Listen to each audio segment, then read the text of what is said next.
Hello friends, my name is C Rajni Agarwal. कैसे हो आप सब लोग? Welcome to my new video. आज की मेरी वीडियो है मेरी ईवाई की जर्नी पर। मुझे 1 साल कंप्लीट हो गया ईवाई में वर्क करते हुए, तो मुझे लगा आप लोगों के साथ अपनी ईवाई की जर्नी भी ज़रूर शेयर करनी चाहिए।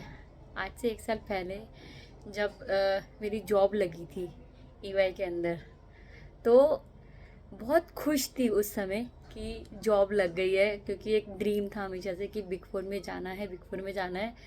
वो ड्रीम मेरा पूरा हुआ था। लेकिन उस समय कहीं ना कहीं एक डर भी था कि यार इससे पहले मतलब कभी इतनी बड़ी फर्म में काम नहीं करा, तो क्या मैं सरवाइव कर पाऊँगी? अपने आप से एक क्वेश्चन था, क्या मैं 2 महीने, 3 महीने, 6 महीने या क्या मैं साल भी बिता पाऊँगी ईवाई में? बट आज फाइनली मुझे ईवाई में वर्क करते हुए 1 ईयर कंप्लीट हो गया है।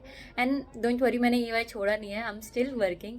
एंड आई होप मैं आगे बहुत सारे ईयर्स ईवाई में वर्क करूँ। तो इस 1 साल के अंदर मैं आपको बताती हूँ कि कैसा कैसा रहा ईवाई के अंदर काम करने का एक्सपीरियंस।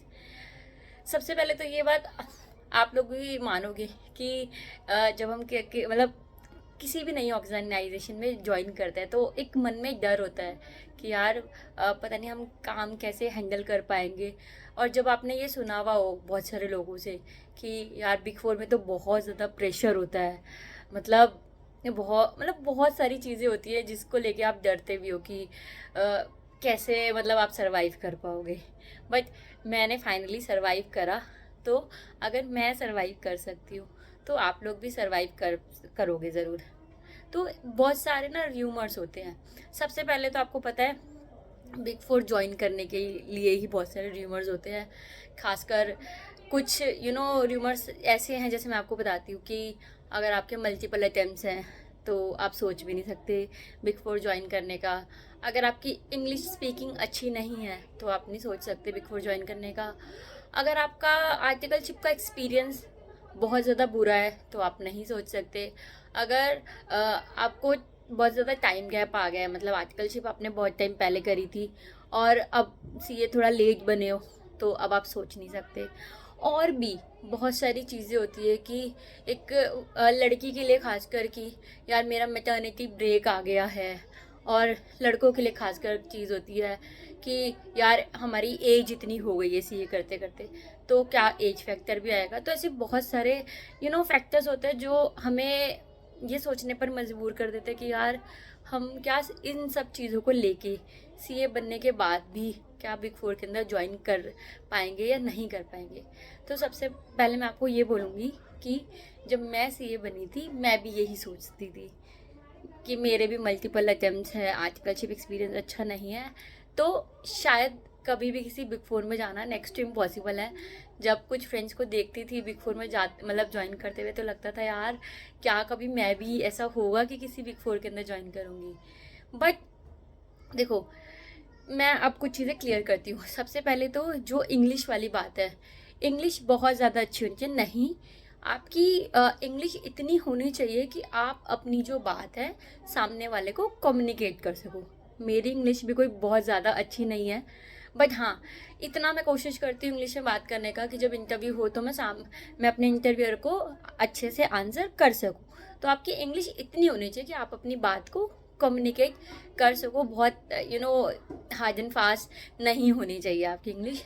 दूसरा, कोई फ़र्क नहीं पड़ता अटेम्प्ट्स कितने भी लगे हुए हैं, अगर आपको एक्सपीरियंस है, आप जिस प्रोफाइल के लिए इंटरव्यू देने जा रहे हो, अगर आपको उसकी नॉलेज है, तो आपकी जॉब ज़रूर बिग फोर के अंदर लगेगी। इससे कोई मैटर नहीं करता कि आपका आर्टिकलशिप का एक्सपीरियंस कितना बुरा रह चुका है, आपके कितने अटेम्प्ट्स लग चुके हैं, या फिर आपको कितना टाइम गैप आ चुका है। बस उसके लिए आपको एक चीज़ ये करनी चाहिए कि आप जिस भी प्रोफाइल में जाना चाहते हो, चाहे वो ऑडिट हो, टैक्सेशन हो या कोई अदर प्रोफाइल हो, तो आपको थोड़ा सा अंडरस्टैंडिंग लेनी चाहिए कि बिग फोर के अंदर उस प्रोफाइल के अंदर काम कैसे होता है, ताकि अगर आप एक्सपीरियंस ले लोगे कुछ कोर्सेज वगैरह करके, तो उससे आपको हेल्प हो जाएगी कहीं ना कहीं बिग फोर में जाने के लिए।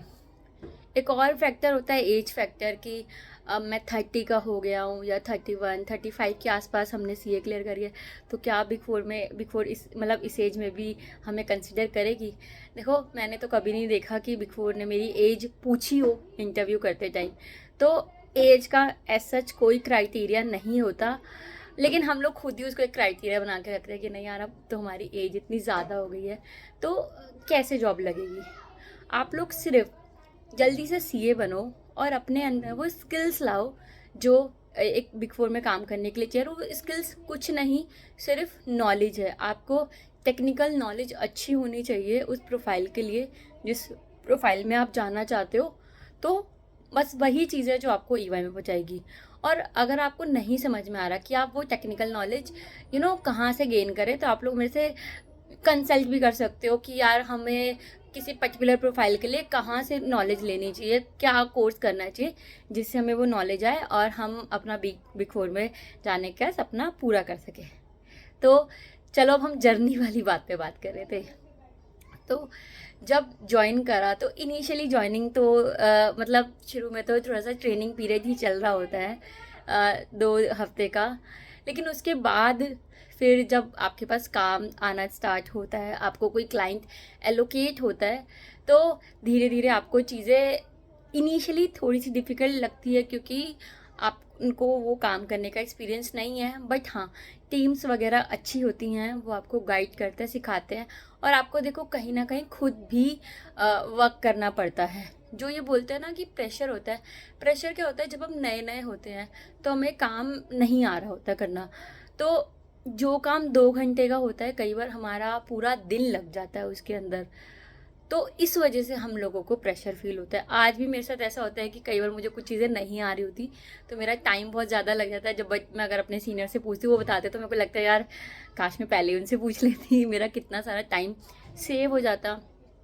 तो अगर आप बिग फोर में काम करोगे ना तो आपको बहुत अच्छे लेवल की नॉलेज मिलेगी। मुझे 1 साल कंप्लीट हो गया और इस 1 साल के अंदर मैंने जितना कुछ सीखा है ना अपनी स्टैट ऑडिट की प्रोफाइल में, मैंने इतना कभी भी नहीं सीखा। एक अलग ही लेवल का एक्सपोजर मिलता है। और सबसे अच्छी बात होती है कि आपको एक क्लाइंट मिलता है तो आपको उस एक क्लाइंट के ऊपर ही फोकस करना पड़ता है। ऐसा नहीं है कि आपको मल्टीपल क्लाइंट्स मिले हुए, एक क्लाइंट है उसी का काम ढंग से करो, फिर आपको नया क्लाइंट एलोकेट वगैरह होता है। प्लस बहुत सारे बेनिफिट्स भी होते हैं, आपकी सैलरी टाइम पे आती है और आपको ऑफ साइट पे घूमने वगैरह लेके जाया जाता है, आपको लीव्स वगैरह मिलती हैं। तो एक क्वेश्चन यहाँ पे ये भी मैंने बहुत बच्चों का सुना था कि मैम हमको जैसे जब हम सीए बनते हैं तो हमें अपना करियर कहाँ से स्टार्ट करना चाहिए, स्मॉल फर्म से करें, मीडियोकर से करें या बिग फोर से? कोशिश पहली तो यही होनी चाहिए कि हम लोग बिग फोर से अपना करियर स्टार्ट करें। क्योंकि यार स्टार्ट जब अच्छी होगी तो आपके जो भी सपने हैं कि मेरी सैलरी अच्छी लगे, मुझे बहुत सारे मतलब एक अच्छे लेवल का एक्सपीरियंस मिले, तो वो तो आपको बिग फोर से ही मिल सकेगा। देखो, मैं आपको डिस्करेज नहीं करूँगी स्मॉल फर्म में या मीडियोकर फर्म के लिए। बट हाँ, ये एक थोड़ी सी आप बोल सकते हो कि सीए प्रोफेशन का ट्रुथ है कि कहीं ना कहीं जो स्मॉल फर्म होती है, मीडियोकर फर्म्स होती हैं, वो एक अच्छा गुड पे नहीं देती क्वालिफाइड सीए को। वो आज भी वही सैलरी देती हैं जो आई थिंक 2012 के आसपास में, मतलब आज से 10 साल पहले जो सैलरी ऑफर होती थी एक क्वालिफाइड चार्टर्ड अकाउंटेंट को, आज भी वो वही सैलरी देती है। उसके अलावा सैलरी भी वो लेट देते हैं। फर्स्ट को सैलरी नहीं मिलती, बहुत सारी सीए फर्म में 7 को मिलती है, 10 को मिलती है। प्लस वो कहीं पे घुमाने भी नहीं लेके जाते और उसके अलावा कोई लीव्स वगैरह भी नहीं मिलती। और बहुत सारी स्मॉल फर्म और मीडियोकर फर्म ऐसी होती है जहाँ पे 6 डेज़ वर्किंग होता है, 5 डेज़ वर्किंग नहीं होता और आपको वर्क फ्रॉम होम की फैसिलिटी भी नहीं मिलती। देखो, जब आपको, आप एक बात हमेशा ध्यान रखना, एक जो एम्प्लॉय होता है अगर उसके सर पे कोई ऐसे खड़ा रहेगा ना कि आपको 9 बजे ऑफिस आना ही आना है, आप 8 बजे से पहले नहीं निकल सकते, तो ये सब चीज़ें और फिर सैलरी भी आपको लेट मिले, ये सब चीज़ें बहुत ज़्यादा इरिटेट करती है किसी भी एम्प्लॉय का काम करने का मन नहीं करेगा, लेकिन बिग फोर आपको आपके हिसाब से काम करने का देता है। बिग फोर में कुछ ऐसा नहीं होता कि आपको इस टाइम तक पहुंचना ही है या इसी टाइम तक निकलना है। बिग फोर बोलता है कि हमें काम चाहिए। अब ये आपके ऊपर है कि आपको एक डेडलाइन सेट कर दी जाती है कि इस दिन तक ये काम कंप्लीट हो जाना चाहिए। तो अब ये आपके ऊपर है कि आप अपने काम को कितनी जल्दी ख़त्म करते हो। तो अगर धीरे धीरे करोगे तो रात लगानी पड़ेगी, और अगर आप अपना काम टाइम से कंप्लीट करोगे तो आपको प्रॉपरली छुट्टियां मिलेगी और आप अपने पर्सनल लाइफ को भी इंजॉय कर पाओगे। और लीव्स वगैरह भी मिलती है। मतलब यार थोड़ा सा ना क्या होता है, जब हमें ऑफिस से ये सहूलियत हो ना कि हमें काम अपने लेवल से करना है, तो कभी किसी को बोलने की ज़रूरत नहीं पड़ती कि रात को काम करो या दिन को काम करो। अब मैं जैसे आपको अपना बताती हूँ, कई बार मुझे पूरे दिन में लगता है कि मेरा उतना आउटपुट नहीं निकला, तो मैं रात को भी बैठ के काम कर रही होती हूँ। मुझे कोई बोलता नहीं है कि रात को काम करना है, बट जब एक आपको एक ऑर्गेनाइजेशन से मिला हुआ है कि आप अपने हिसाब से काम कर सकते हो, तो वो चीज़ एक बहुत अच्छी लगती है। प्लस एक्सपोज़र बहुत अच्छा मिलता है। आपका जो काम होता है, आपके काम के लिए आपको आपका फीडबैक दिया जाता है कि आपकी परफॉर्मेंस मेज़र होती है। आपको बताया जाता है कि आपको किन किन चीज़ों में इम्प्रूव करना चाहिए। देखो, हम लोग अपनी लाइफ के अंदर ग्रो कैसे करेंगे, जब हमें कोई चीज़ें सिखाएगा, हमारी कोई परफॉर्मेंस मेज़र करेगा, कोई फीडबैक देगा।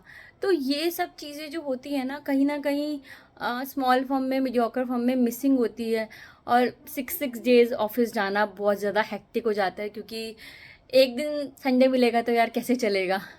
बिग फोर में एटलीस्ट ठीक है, कभी कभार ऐसा आता है कि हाँ आपको 6 डे या 7 डे भी वर्क करना पड़े, बट वो कभी कभी होता है, हमेशा नहीं। यहाँ पे आपको लीव्स के लिए भी बोला जाता है कि देयर इज़ अ टाइम जब आपको बोला जाता है कि आप 1 हफ्ते के लिए आराम से लीव ले सकते हो।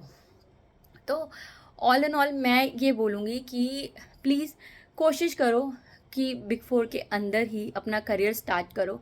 अगर इनिशियली आपको बिग फोर में जॉब नहीं मिलती है तो कोई बात नहीं, आप किसी स्मॉल फर्म से स्टार्ट करो, मीडियोकर फर्म से स्टार्ट करो, लेकिन अपना एम रखो बिग फोर, क्योंकि जो ये डिग्री डिज़र्व करती है ना, वो कहीं ना कहीं स्मॉल फर्म हमें नहीं प्रोवाइड कर सकती है।